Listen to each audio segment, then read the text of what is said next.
Your favorite rapper, sit back, I'm about to sit back, sit back, I'm about to begin. Sit back, I'm about to begin. Not reading into FAU third string, but I am worried about what if he's not ready to contribute. Karlaftis didn't really come on till late, but we had Dunlap and Clark to hold the fort down. True. FAU doesn't have that luxury this year to have a slow start. That's 100% accurate. That's a great point, yeah. That's why I said the Chiefs, because of the Omenihu suspension, because Frank Clark is gone, and because of the fact that FAU was a first-round pick, the Chiefs are, fair or unfair, going to be like, look, dude, you're going to have to come in and be good. Like, we're not expecting you to become a 15-sack kind of guy your first season, because T.J. Watt and guys like that don't even do that their first seasons.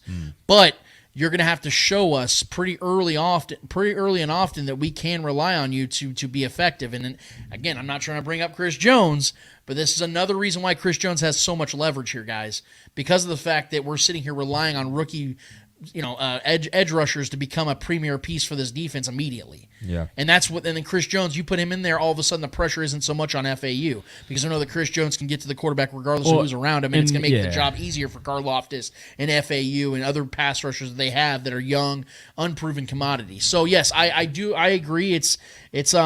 I don't know if he's showing signs he's not ready to contribute, because, again, training camp doesn't really tell us it doesn't give us a full scope of what pass rushers are or are not. Because, I mean, go into last training camp, Trevor.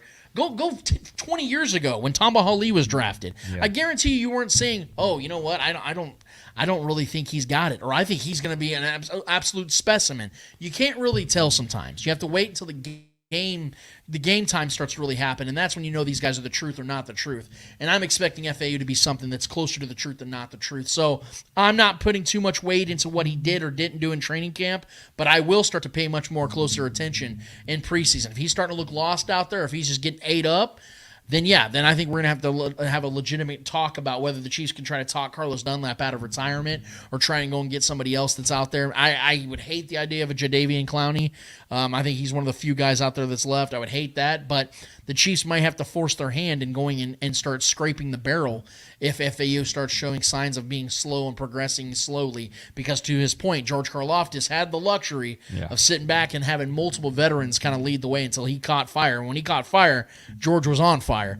But yeah, FAU's got a lot on him, and I'm expecting him to take the mantle and be ready for it. And granted, this whole situation is kind of under a microscope because of Omenihu's suspension and Chris Jones' absence right now. If those two things weren't part of reality, this wouldn't be the FAU third string roster position. Blah blah blah. Is he gonna flop? Blah. All these talking points right now wouldn't really be even a major thing. So, granted, he needs to seize the moment and really step up and showcase his talents, especially in these preseason games, and kind of show what he's capable of, and kind of put some people to ease, and kind of show what he can put on tape, and in some real NFL action, sort of, kind of. But I do believe FAU. I'm not reading into it, just like Noah said. I'm not too worried about that. That's just things change quickly in this league, right? So if he goes in there and puts together some really good practices and performs well in preseason games, he'll be right up. He'll be moving up the depth chart very quickly. So.